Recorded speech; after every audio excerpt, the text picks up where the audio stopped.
Dear guests, we hope you enjoyed the coffee break and are ready to continue with our next panel, which is titled Making Asset Declarations Work, Flagging Illicit Enrichment. Dr. Vanya Petrova, and Senior Analyst at the Center for Study of Democracy from Sofia, will tell us more about the topic of the panel, present the panelists, and begin the discussion.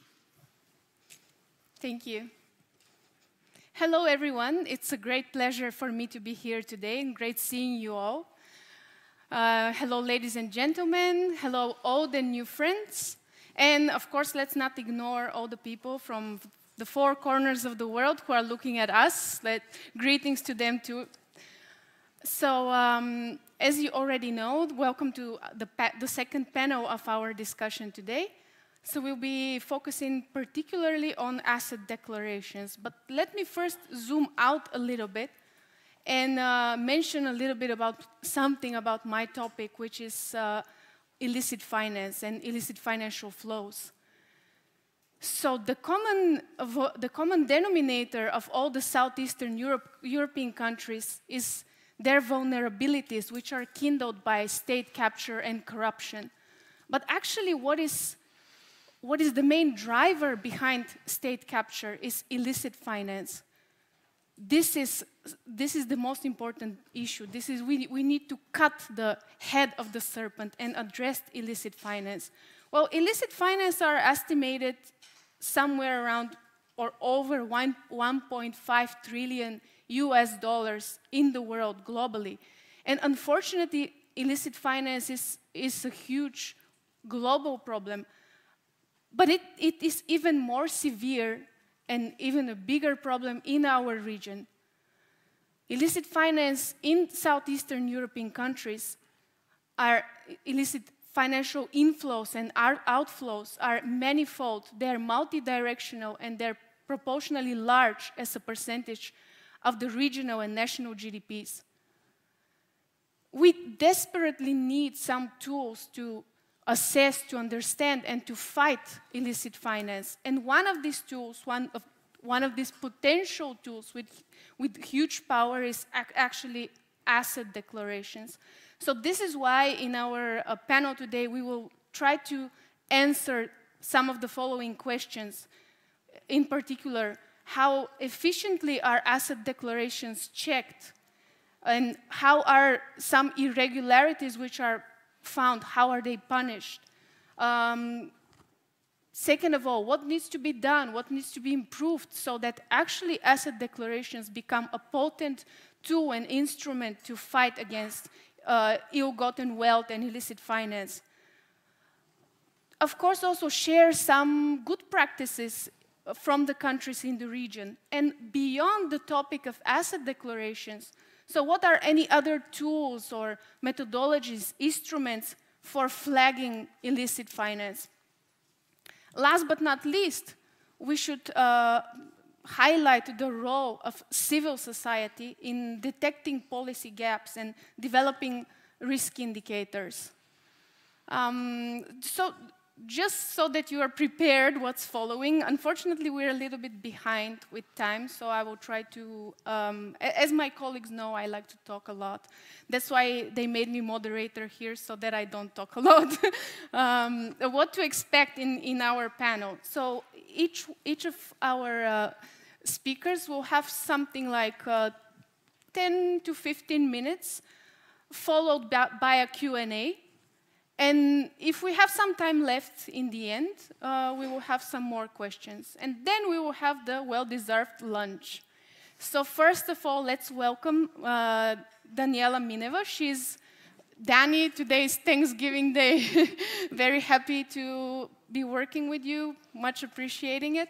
So Daniela Mineva is a senior analyst at the Center for the Study of Democracy, Sofia. Believe it or not, she has over 20 years of experience with EU and other donor finance projects in areas of fighting, of anti-corruption, and she's particularly focusing also on cohesion policy, innovation policies. One of the, what I think I should stress here is that she has been actively contributing to CELDI for over 10 years, if I'm not mistaken. And she's also an integral part of the R2G4P. Let me just finish here. Dani, the floor is yours. Thank you very much, Vanya. Thank you for the kind words. Indeed, today I would like to present to you the key conclusions on some of the research that we in our R2G4P platform have been working on during the last year, in particular to the topic of asset declarations. If I can have my presentation on the screen. Do you have the clicker? Yes, I have the Okay, clicker. perfect. Thank you. Okay. Okay, thank you. So what we have concluded during the research of 9 countries, so the 5 Western Balkan states and 4 EU member states which are neighboring them, is that asset declarations are potentially strong but currently underused instrument for preventing corruption and illicit enrichment. So there is a very strong need to investigate the lifestyle of the politically exposed persons, to go beyond what is officially declared in this document. And it is also necessary to expand the scope of civil servants investigated and to include in any checks their close relatives, any transactions abroad, or any business associates. As you can see on this table on the screen, not all family members are being checked. In some countries, children, parents, siblings, brothers and laws are indeed checked, but only if they live in the same household. In other countries, they are just ignored. What else we can see is there are some items that are not always declared, or they are not necessarily to be declared in some countries. For example, assets in legal entities are not declared in Hungary and North Macedonia. Only the shares in a company is declared. This means that if you have a house or a car or an airplane, you can just write it off as a company property and easily hide this from the authorities. In Hungary, also loans from private individuals are not declared. Gifts received by the immediate family are usually not declared. Indeed, the legislation states that some gifts over some specific value should be declared, but this is in practice not implemented. For example, North Macedonia has a gift catalog, however, it is rarely used. In Bulgaria, assets such as jewelry is also not declared. And an interesting legislative curiosity that I can also mention here is that in Bulgaria and Croatia, the spouses or cohabitants of politically exposed persons are not obliged to inform their partners of their assets. So it's a good escape clause, something to be omitted from the declaration. So all of the 9 countries that we research lack comprehensive lifestyle audits, detailed checked of the politically exposed persons. In some countries, the check is just limited to see that the asset declaration is not submitted empty.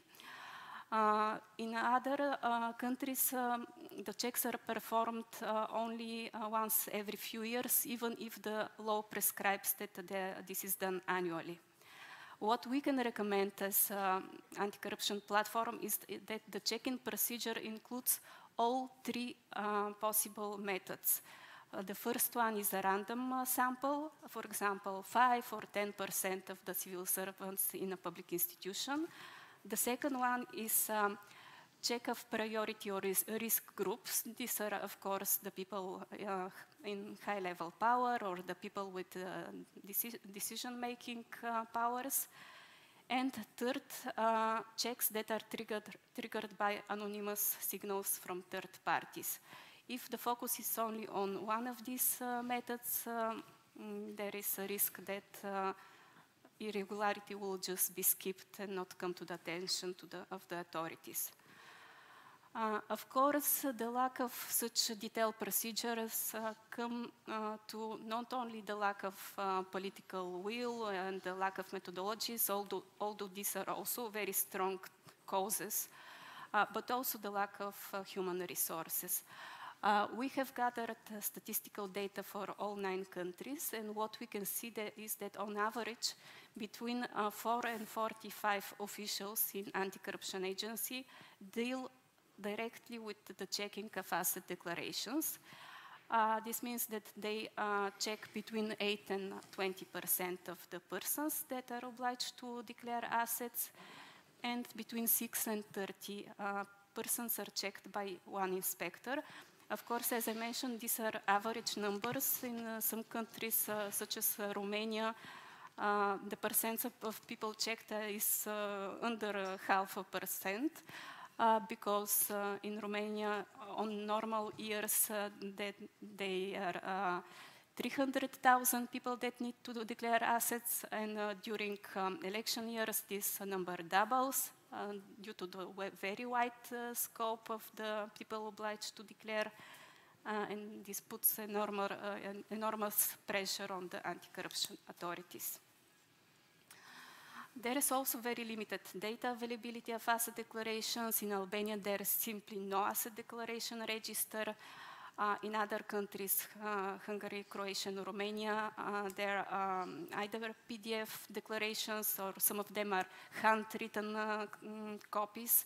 And in 5 countries, there is XML format. However, it cannot be downloaded as a database. Just it can be seen on case-by-case individual basis. What we can recommend is also that checks should be triggered by anonymous signals. However, as you can see on the slide here, in some of the countries, this is not possible. And as mentioned above, there are multiple loopholes. We have tried to summarize them here in a much larger list of loopholes that need to be scrutinized and dealt with by improving the procedures, the legislation. What I have failed to mention up till now is that some countries include the so-called personal assessment of the value of the declared assets. For example, a villa or a country house could be declared as a wine closet. Or you can have purchased an apartment at twice lower than the market price, and this is the price you declare, even if it's simply not true. Another problem is that some asset declarations are removed from the public registers between 1 and 3 years after the public official leaves the office, and this provides a problem to the civil society or any investigators that want to check this civil servant. What we can also recommend as a solution is the need to use big data and risk indicators in order for the authorities to focus on the really important cases and uncover illicitly gained wealth. Regarding the interconnection of national registers, something very important that is needed is that we can recommend that first the physical person's register, the business register, and the property register are interconnected. These are the 3 major ones. After this becomes operational, you can connect the tax, social security, bank, patents, customs, court registrations, and other registers. And it will be very beneficial if also data from abroad is added to these databases, and this could happen through the implementation of the International Treaty on the Exchange of Data for the verification of asset declarations. What we can also recommend, and you can see more details in our report outside, is that all the countries create a comprehensive system of red flags, of risk indicators for checking the asset declarations. Here on the slide you can see just the major categories. However, in the report we have provided more detail composition of all the indicators. And last but not least, let us talk about the sanctioning of any irregularities.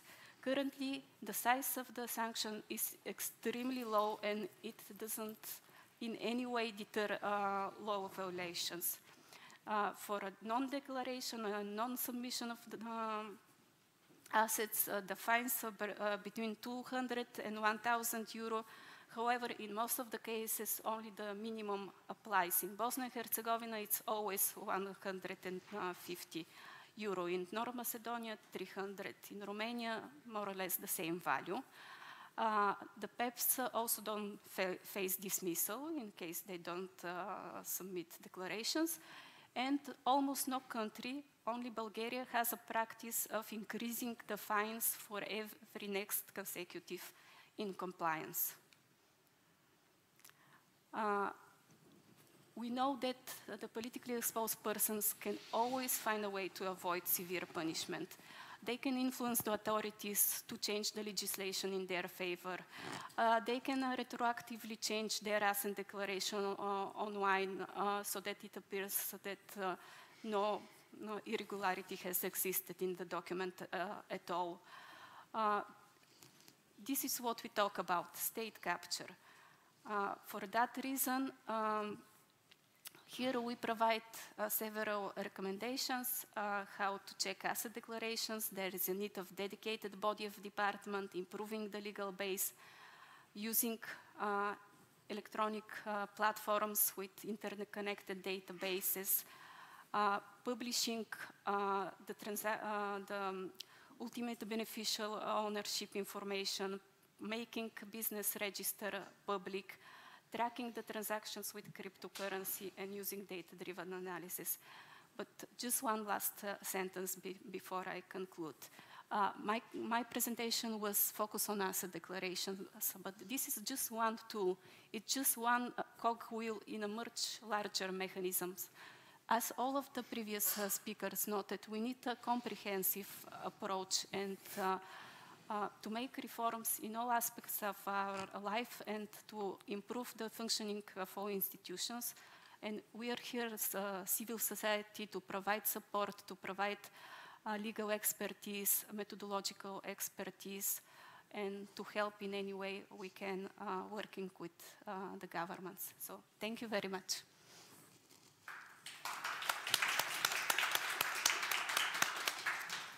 Thank you, Dani, for drawing this very comprehensive comparison between the legal and procedural gaps that are actually preventing asset declarations from becoming a really effective tool in the 9 Southeastern European countries.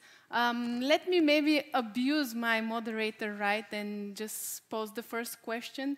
As you were just finishing off with the lastly saying that civil societies can help in any way possible. So can you be more specific? How can NGOs actually be useful in checking asset declarations? Well, not just asset declaration. As I mentioned, CSOs have a large untapped potential, and we are very saddened when we try to cooperate with the governments and just there is not very good communication, not functioning feedback mechanisms, or no mechanisms through which we can provide support. We have in our midst lawyers that can help with drafting new legislation, proofing legislation for corruption gaps. We have statisticians who can develop risk indicators, who can provide, we as civil society could do surveys and provide more specific background on certain problems. We can provide link to the European level policymakers, to the international organizations. We can provide platforms for discussion. So there are many ways in which we can help as long as there is a will for such cooperation. So may the force be with us then. And any questions from the audience here or from our Zoom call? audience? Anyone? Don't feel shy. Or maybe our... Yeah, sure, panel, go ahead, go ahead. So thank you very much, Daniela, for your kind presentation. You said that in Romania there is a very low percent of total declarations that are verified because we have a very huge number, a very huge base of declarations in total. So roughly there are 300,050 annually persons who are submitting their asset and interest disclosures. So this is the reason you have this outlier in your statistics. And I want to state one more thing before waiting my turn for the discussion, that the degree of workload for the integrity inspector, I mean for the guys who are verifying actually the asset and the interest disclosures, it's around 80 files right now per people, per inspector. Yeah. So, yeah.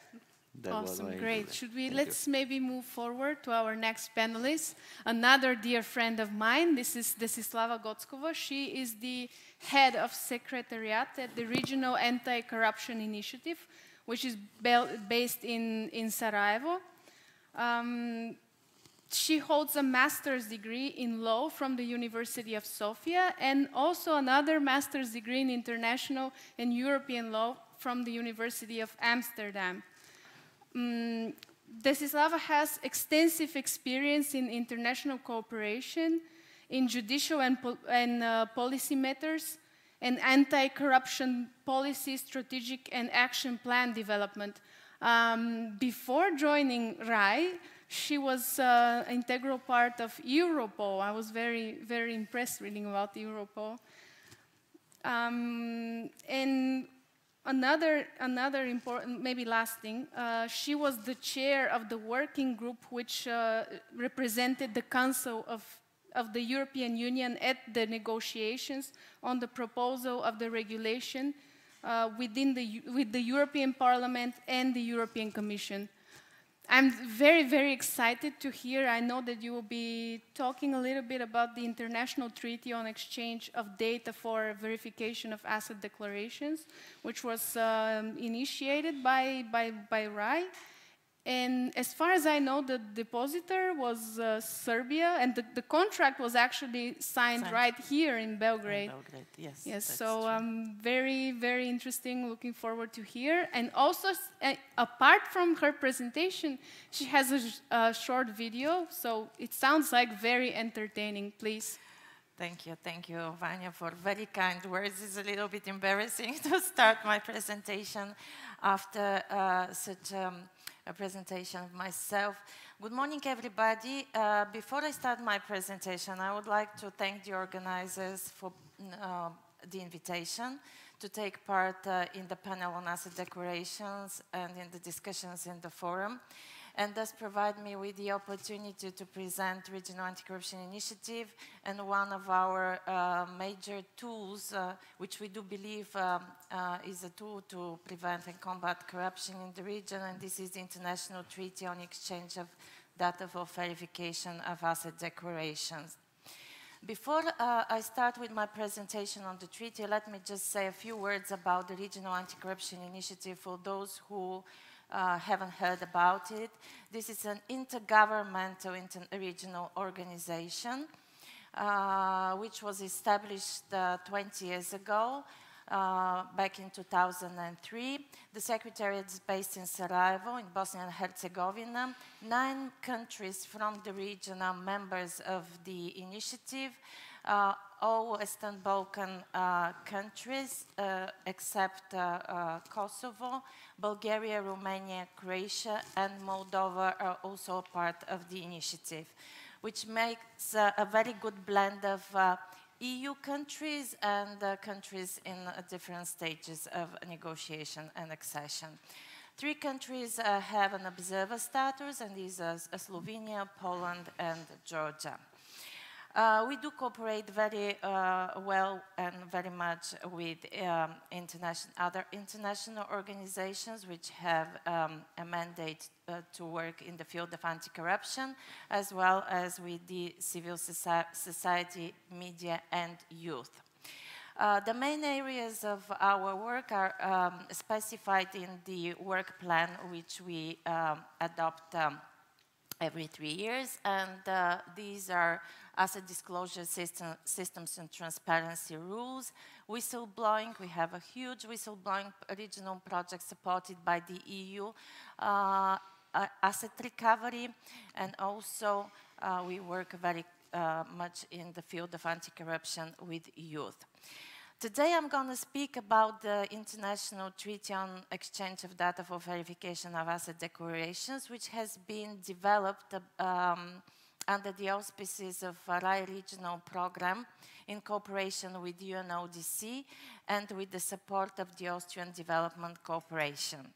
As Vanya said, there is a saying that a picture is worth 1,000 words, and I will take advantage of this saying, and I will take advantage of the fact that we are living in an era of visual technologies, and I'll start my presentation with a short video which illustrates the nature of the treaty. And therefore, I would like to ask our colleagues, the technicians, if they can play the video now.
First time we show the video because it has been released just recently, and I've just realized that the letters are too small. I hope that you could follow, and that probably it will be nicer if we have some voice over on the video. So that's why I'm just going to very shortly summarize for those of you who are not able to read the small letters like me. I wouldn't be able if I was in the audience. What is the main points of the treaty? So what is the purpose of the treaty? The purpose of the treaty is to prevent and combat corruption by providing for direct administrative exchange of information concerning asset declarations between the parties of the treaty. The legal basis of the treaty is the United Nations Convention Against Corruption and it's Resolution 6.4 from 2015. What actually the treaty does, it enables countries to exchange data cross-border for the verification of asset declarations in one country, for property which is for asset declarations in one country, but when the property is located in another country. As Daniela has already stated, in many countries in the region there are asset disclosure systems, and public officials are obliged to disclose their assets, income and financial interests. Nevertheless, most of them can easily abstain from declaring, and they unfortunately tend to do so. But it is for the property which is located in their countries, but then even more easily they do not declare, not always of course, property or income, financial interests which are in other countries. This is especially relevant, or this is what we have also noticed, for countries and jurisdictions that are neighboring. And that is why the integrity bodies in charge for verification of asset declarations need to have access to the public registers in another country so that they can verify whether the public official owns a property outside of their jurisdictions. So this treaty actually provides for the legal basis for the integrity bodies to be able to request this information from their colleagues in other countries.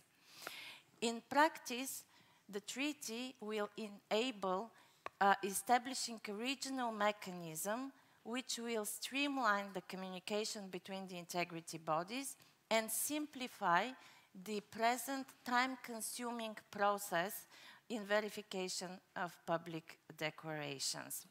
How that is going to be done? It's going to be done through facilitating the exchange of data, knowledge and experience between designated focal points. Based on the treaty, each member country or each party of the treaty is supposed to designate a focal point, and then the communication would go through the focal points identified by each party.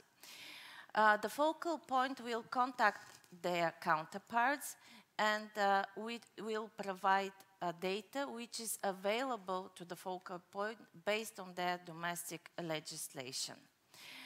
The focal points may exchange data only if they use the same category of data and if this data is available under the domestic law of both parties. They can exchange data only for the purposes of verification of asset declarations, and they could, on a voluntary principle or simultaneously, decide to exchange also data, additional data which is available. The treaty also specifies on the different legal bases and grounds for refusal to execute a request, and these are mainly based on the standard criteria for national security or other reasons. They are also obliged to adhere to the confidentiality standards of the requested member country.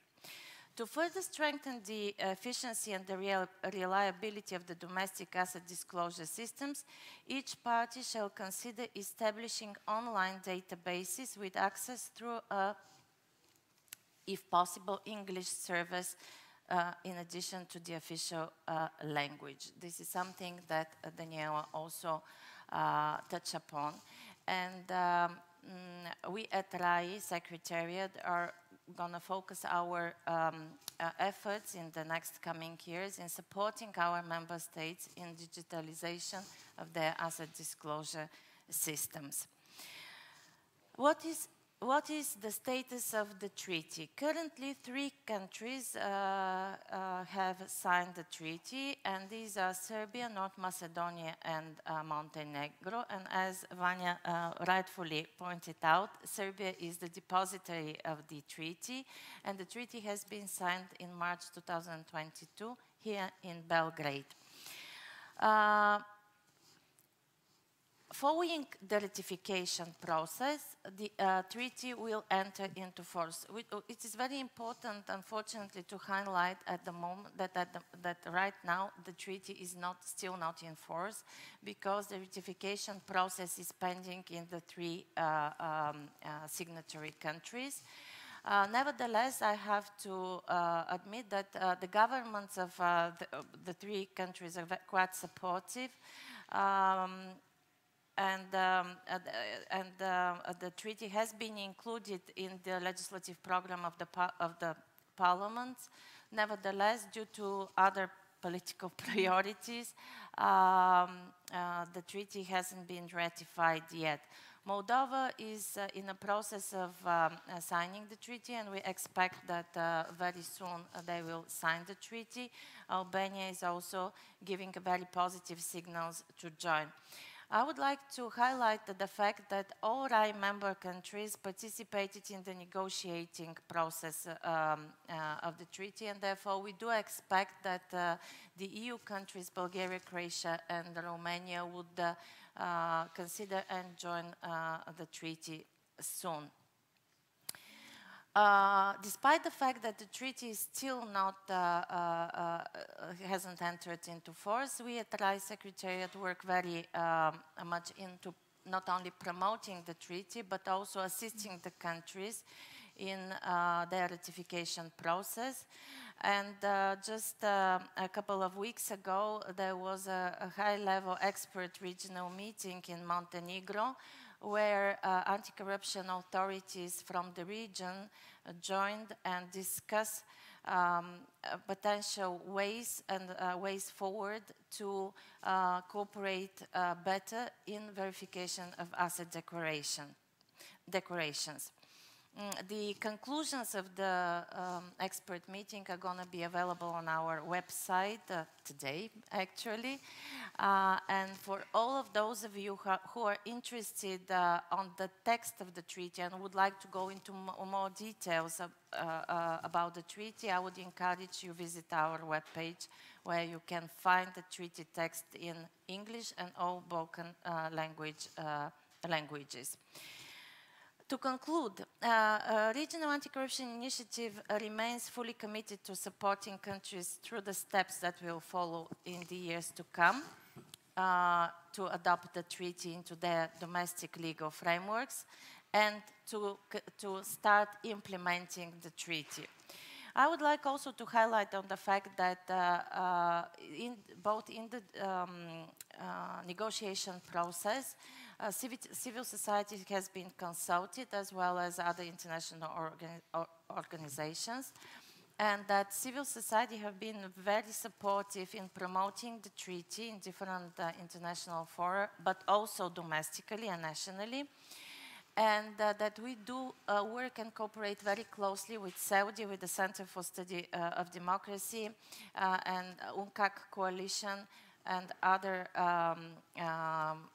civil society organizations, which we believe is the way building up strong partnerships is the way to progress in anti-corruption field, and we are very much appreciating the expertise available in the civil society because it really contributes to building up good and effective anti-corruption systems. On the other hand, we are also realistic and pragmatic, and we do know that there is still much to be done. But I would like also to concur with Ruslan's open statement that there has been a progress and that we have to acknowledge and even the small steps that we have undertaken and just go forward.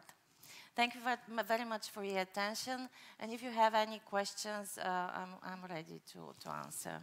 Thank you, Desi. I was just, inside something eating me up. I was thinking how to forcefully interrupt you.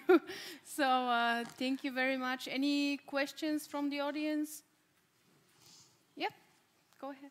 Or the microphone is coming. Yes, thank you very much. The question I have is about what you said about it's easily to abstain from reporting your assets in a country. But if it's easily to abstain, you have something to hide, you just don't report. So you can encourage international cooperation and exchange. But if the reporting is not done in the country itself, how can you still be effective in exchange of declaration of information? Sorry. But that is the point. Through the possibility, through providing this legal tool and possibility for the integrity bodies who do the checks domestically, and I'm sure that my colleague from Romania probably could give you more insight what are the mechanisms to detect when a public official did not actually report their property. And if they get an information or different sources, it might be that there are allegations that this person has property abroad, that they have the legal means and basis to request that information or check whether this is available. What are the incentives for the public officials to submit their asset declarations? I think Daniela has already touched upon. I mean, it might be that they are under pressure, that there would be some fines, obviously not very efficient. But then also I suppose that building up a better system for scrutiny and possibility for the integrity bodies to do a lifestyle checks would be an answer to your question. And this is, I have to say, this is my personal expert opinion, being part of the Bulgarian Criminal Assets Commission and my experience in tracing assets. Both domestic and international. This is not a very easy and straightforward question. This is not a very easy answer, I have to say. I hope that I give you some... Thank you. Yeah. Oh, you have another, you have a question again. Yeah, I want, it's a question addressed for both my colleagues, even for you, if I'm just actually want to throw a hook for my presentation. Did you identify in any of the country studies or in the countries you collaborate with in the assets forms that they have a distinct chapter for the cryptocurrencies? Because this is a hot topic, hot debatable topic nowadays. So it's more like a curiosity I have.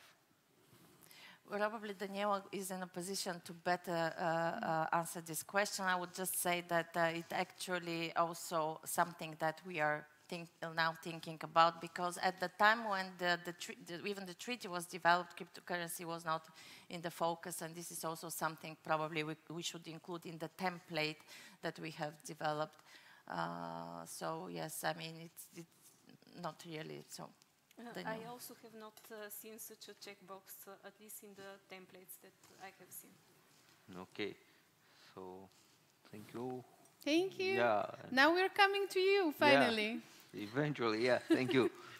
So, ladies and gentlemen, this is, I think you already know actually, this is Belingher. He's the head of service for implementing structural funds, studies, and strategies at the National Integrity Agency of Bucharest. I'm particularly happy to see him because he had a huge saga and drama with the flights, and flights were cancelled, and there was a very big chance that he was not coming today. So Daniel, particularly happy to see you. Daniel Belingher is a fellow PhD in economics. He did his doctoral studies at the Bucharest Academy of Economic Studies. In addition to being the head at the National Integrity Agency, Dr. Belingher is also involved in the national anti-corruption strategy, implementing and reporting process. We are all in ears to hear about the ongoing legislative reform in Romania. Please, the floor is yours. Thank you very much. Today I'm going to speak about an ongoing legislative reform that is happening right now in Romania. Can I have the pointer for the presentation, please? In the first part, we discuss a brief history of wealth and interest disclosing in Romania, an integrity reform that is happening through the Recovery and Resilience Plan, PowerPoint, please. Yeah, great. Is the second slide is the one I'm at. So I'll show you some main findings of the prior legislative analysis. I'll be discussing some statistics, some steps to be taken, and we'll draw together some conclusions. The wealth disclosing obligation was introduced in the Romanian law in 1996, while the obligation to disclose interest was introduced in 2003. So until ANI's establishment, which took place in 2007, the wealth evaluation procedure was made possible only with the help of the wealth investigation commissions. There were established through the same laws in 1996. The interest evaluation procedure was made possible only after ANI's establishment.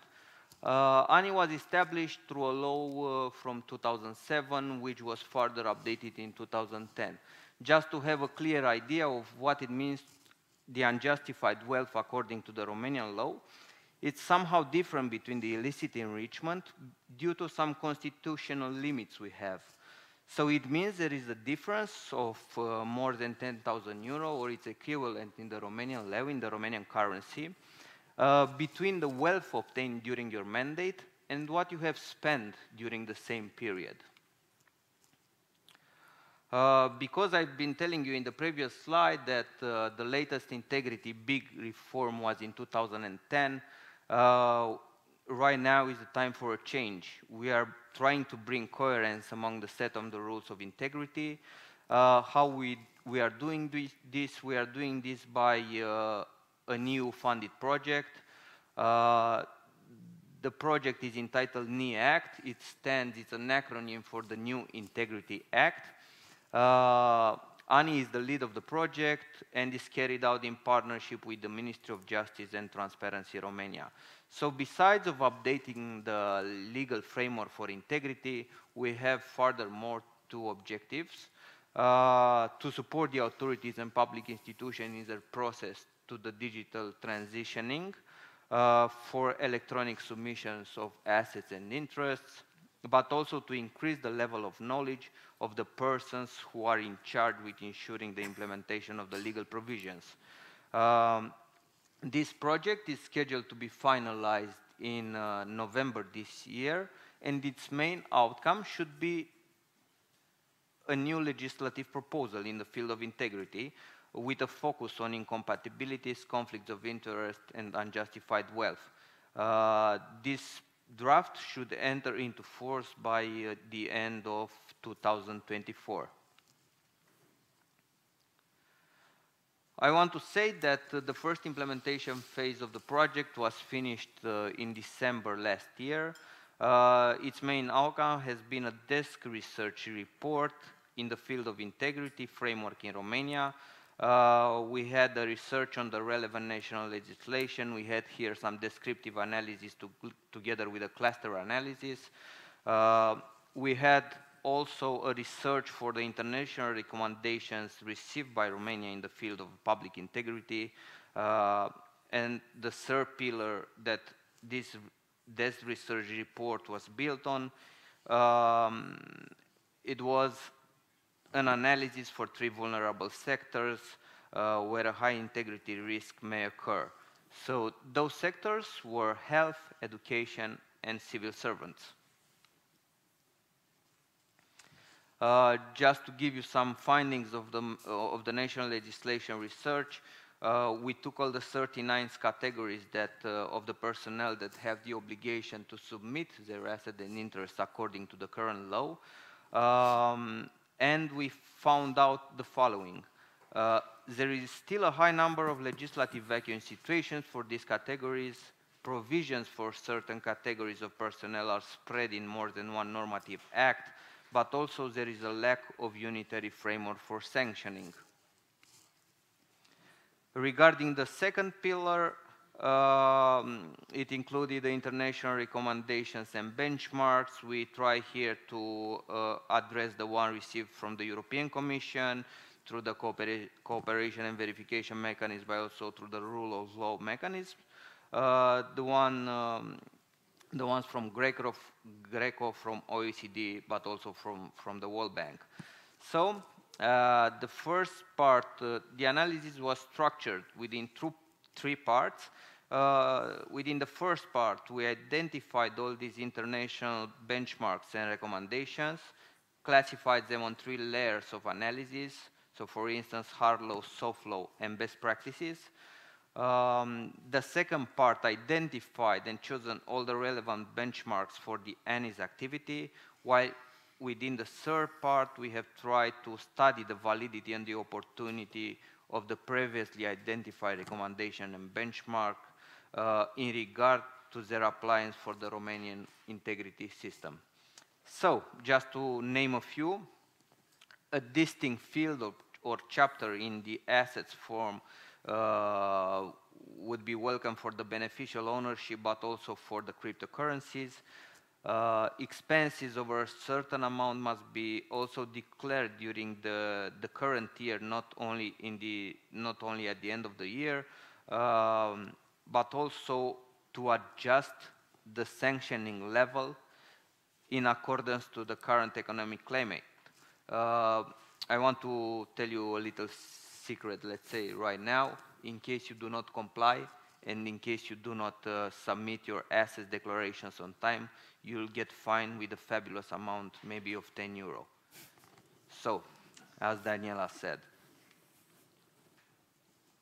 Regarding the third component of the desk research report, I have some figures about ANIS findings from 2016 to 2022. You may see that, I don't know actually if you may see, but the most integrity incidents were in the field of public servants, within the field of civil servants, while the second was the health sector, while the third was the education sector. But you can observe that is a very big gap, a very big discrepancy between the number for the public servants and the number for the last one, health and education sector. You may think, you'll be tempted to think, there are the fewest problems within those two sectors, but in reality, there is the weakest regulation for two sectors. Of course, we have some further steps to be taken.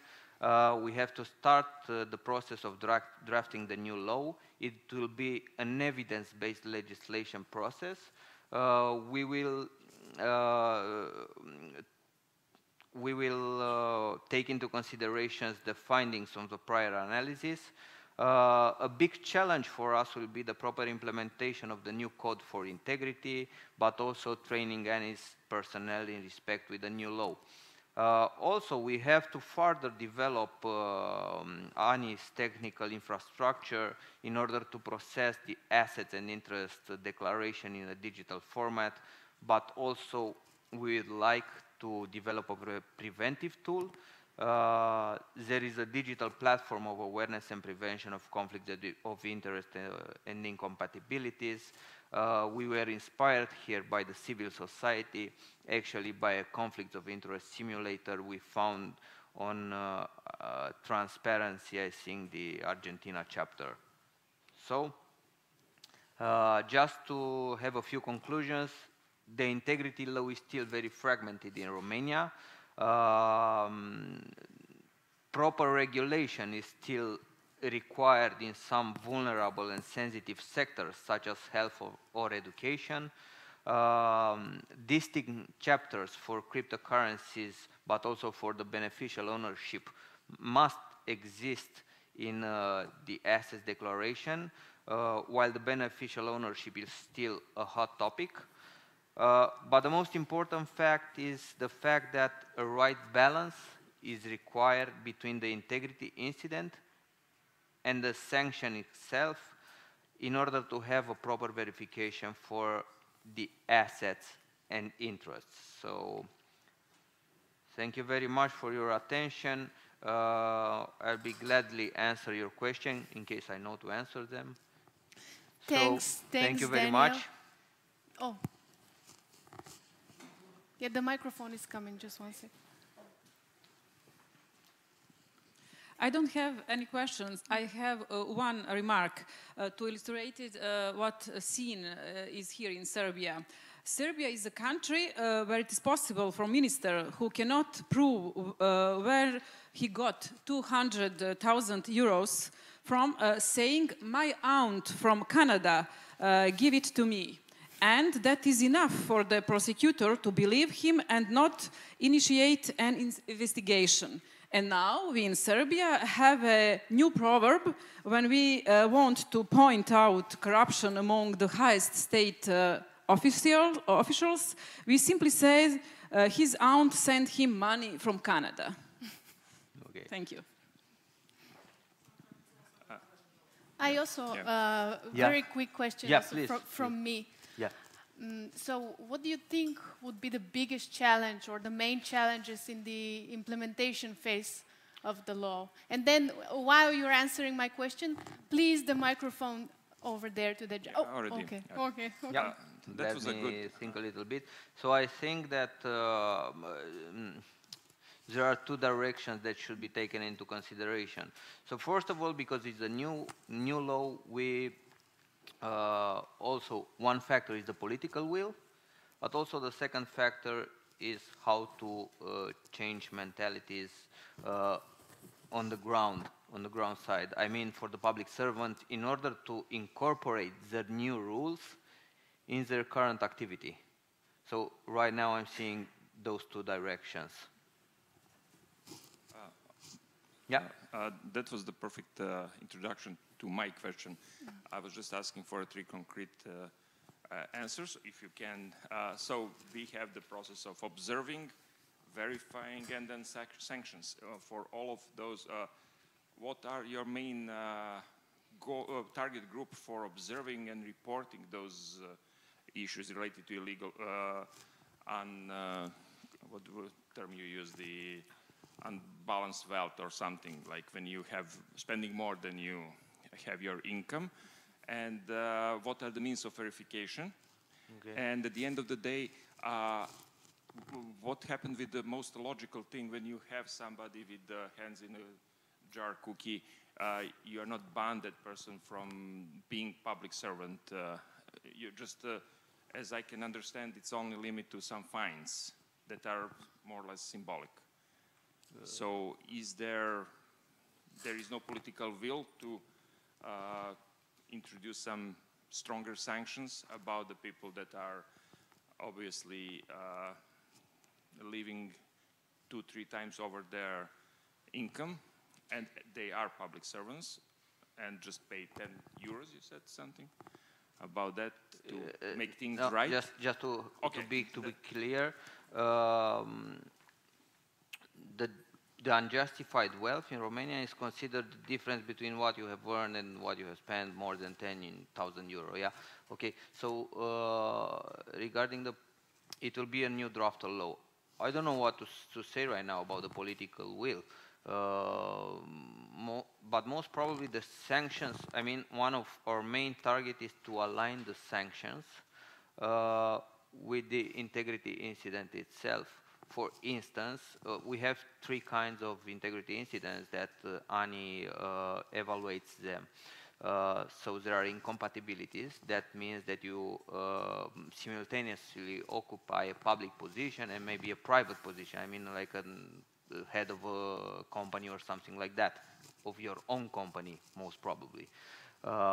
This is called an incompatibility, yeah, between those 2 functions. And conflict of interest is the second category, and unjustified wealth. For instance, right now, the sanction for an incompatibility is somehow bigger than the one for the conflict of interest. That's one main problem we identify in the law. So because it's also, I've been telling you about, it's also a milestone within the Romania Recovery and Resilience Plan. Romania has to touch, and then I think we'll have all the, let's say so, good wins behind us. So I hope it answers somehow your question, or because it was a bigger, wider question. Yeah, thank you. Means of verification, integrity inspectors. I cannot provide you very much information because I do not work directly, I do not investigate, but for 2 years, for 1.5 years, I presented, I think in the last edition of the forum, Romania has passed to the electronic assets and interest submission. So the system will bring some added value to the verification process because it can detect, like after a certain algorithm is learned, that can provide some red flags during the time. But we just passed to the electronic verification. So yeah, thank you. Just guys, please, the last question. Please be to the point, and Daniel, you be a little bit brief because we are running out of time. Yeah. We have less than 10 minutes, and we have our final panelist waiting online. So please, and we are already eating out of the lunch break.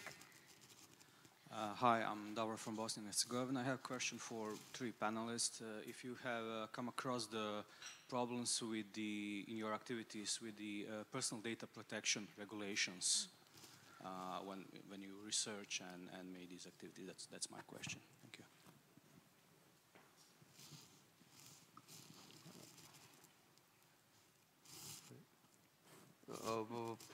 Yep, I can. I'm trying to remember if there were any cases, but right now I cannot remember. There has been no cases I can remember, and I know that it's been the story with the GDPR and all the data protection and so on and so forth. The national legislation was somehow primary, was somehow above. I'm not a law specialist. It was interpreted that it's somehow above this specific GDPR topic. I think the European directive even stated that in some cases when some deeds or integrity incidents are involved, the national law is above.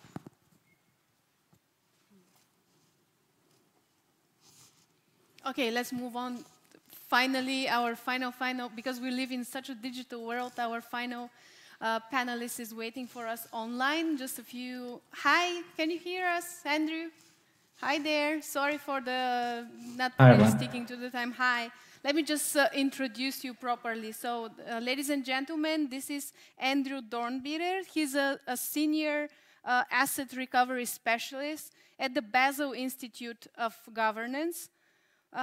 Also, he is a recognized international expert on illicit enrichment legislation, and he is the author of the 2021 book, which was my yesterday's bedtime read.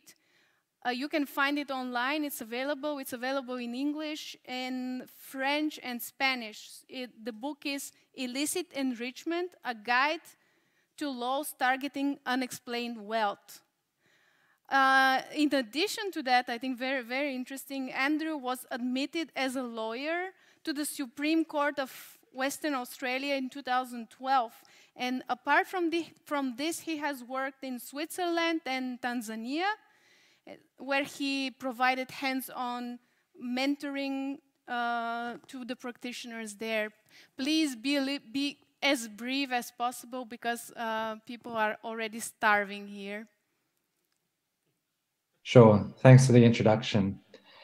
So, as you just heard, my name is Andrew, and I work for an organization called the Basel Institute on Governance. And for those that have never heard of us, we're a not-for-profit foundation based in Basel in Switzerland, and we provide support to governments and law enforcement agencies around the world on how to conduct and advance their anti-corruption investigations and prosecutions, on how to strengthen their anti-corruption related legal frameworks, and also how to improve their general government policies in this area.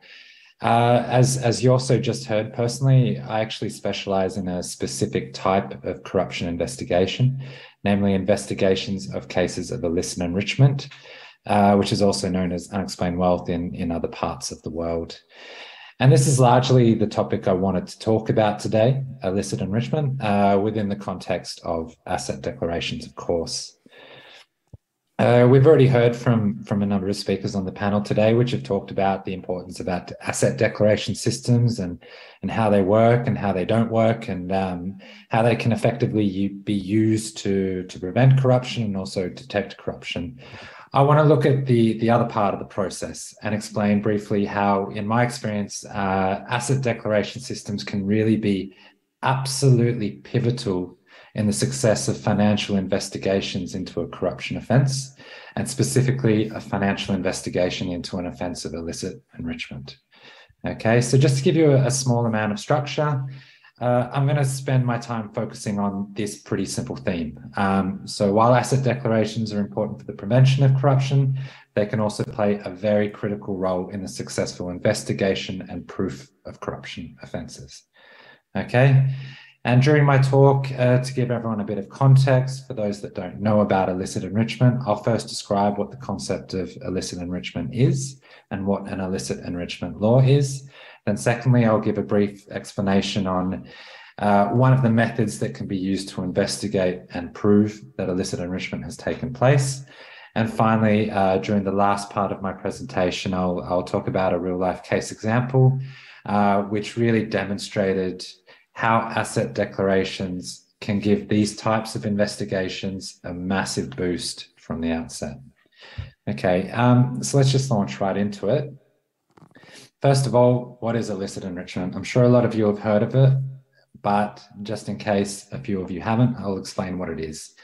So when we're talking about illicit enrichment, we're talking about a situation where someone has acquired or received or used an amount of wealth that has not or cannot be justified by reference to their lawful income, okay? And an illicit enrichment law is a law that specifically targets this type of situation. So where a person, usually a public official, has enjoyed an amount of wealth that can't be justified by reference to their lawful income. Okay, and an illicit enrichment law is one that targets this situation and gives a court the power to potentially punish someone criminally for this situation, or alternatively, at least gives the court the power to confiscate any assets that might be found to be unexplained. Okay, so that's what an illicit enrichment law is, for a bit of background. Now, quickly to just explain, how do you prove that someone has contravened an illicit enrichment law or committed an illicit enrichment offence? One of the best ways to prove that someone has illicitly enriched themselves is to use something called a source and application method of proof, and I'll explain that quickly right now. So, contrary to popular belief, most illicit enrichment laws in most jurisdictions actually do require prosecutions in the state to really bring a large amount of evidence to prove that someone has illicitly enriched themselves. Like it's generally not enough to just drag a public official in front of a court and ask them to explain what wealth do you own and where did it come from. You actually generally under the law have to show to some sort of standard that the person owns a certain amount of wealth and that also they don't have enough lawful income that justifies this amount of wealth. And one of the best ways to do this is this source and application method of proof that I want to explain right now. And so basically, if you're trying to prove illicit enrichment and you're using this method, what it requires an investigator to do is basically to conduct a full lifestyle audit of the person that they're investigating, okay? And to tally up over a certain period of time all the lawful incomes that a person received. So all the lawful salaries that they might have received, any loan sort of monies that they might have received, any business incomes they might have received, all this sort of stuff. And then the investigator has to compare it with all the evidence that relates to all the times that a person has enjoyed their wealth, okay? So all the times that they bought something tangible, like a house or a car, or potentially paid for a service, like education fees, perhaps, or paid their taxes and all these sort of items, okay? And if after this investigation and the collection of all this evidence, If the person has benefited from illicit enrichment, then this second number, so the value of all the wealth that has been enjoyed, is going to be much higher than the first number, so the lawful sources of income that you've established. And in other words, the total amount of this lawful income that's been received is just not enough to justify the total value of wealth that this person has enjoyed over the same amount of time, meaning that there's obviously been an illicit source of income that's come through during this time as well, and therefore the person has illicitly enriched themselves. So that's how you generally go about proving illicit enrichment in practice, or at least it's one of the ways, one of a few ways that you can go about proving illicit enrichment as an offence. And that brings me to my final and major point, which is asset declarations, in my experience, dealing with these types of investigations, have really been an invaluable source from which to launch these types of investigations, okay? And let me just give a quick example to demonstrate that. In one case I investigated in Tanzania, we received a tip-off from the tax authorities who suspected one of their staff members of corruption based on some suspicions about his general activities, and also based on the fact that the person had listed on their internal asset declaration form that they had acquired 3 vacant plots of land in the last few years, which it wasn't enough in itself to give suspicion of corruption, but combined with a few other factors it was. And the tax authority suggested that we should conduct a preliminary investigation into this person to determine if a full investigation for unexplained wealth was necessary. Like I said, this person had submitted an internal asset declaration form. And on this form, they declared 3 vacant parcels of land of a pretty modest value, a couple of bank accounts, and a few other minor things. And this is the document, and this is the information that we had to start our investigation on this person's illicit enrichment. And what we found quite quickly, however, was that a full investigation into this matter was definitely justified. When we conducted a physical search of the vacant properties that this person had declared, we quickly established that the properties were not vacant. And in fact, they instead contained a recently constructed multi-storing building on all of them. And this obviously raised some red flags with us. So we went to look at this guy's bank accounts after that quite closely. And when we did, we soon realized that the person had been receiving and transferring funds to multiple other bank accounts that he had not actually mentioned in the asset declaration. So from the account that he had mentioned, we figured out he'd been sending and receiving money to other accounts that he hadn't mentioned. And one of these accounts turned out to be in the name of a company that this person wholly owned. And in turn, this company, during the time of our investigation, had managed to buy literally a fleet of container trucks in the last few years. So in fact, once we managed to complete the entire investigation and establish all this evidence, from this initial small asset declaration, we managed to figure out that this humble tax worker had enjoyed over $1 million in unexplained wealth during the period of our investigation. And all of this, like I said, was courtesy of an asset declaration form, okay? And this is just one example where the asset declaration form really came in handy. But honestly, in my experience, there's been many. Asset declaration forms really have proven to be excellent launching points for financial investigations to prove illicit enrichment. In a world where, honestly, hiding your finances is so easy, asset declarations can really give investigators that necessary boost they need to conduct investigations and uncover a person's hidden assets. In this case I mentioned, it's very unlikely we would have found the necessary bank accounts of this suspect unless the person's asset declaration had existed, okay? Of course, these declarations don't give you everything to prove a case, but on many occasions, they'll give you just that one starting clue that can launch an entire investigation and like in this case, potentially lead to the uncovering of an entire trucking empire, you know?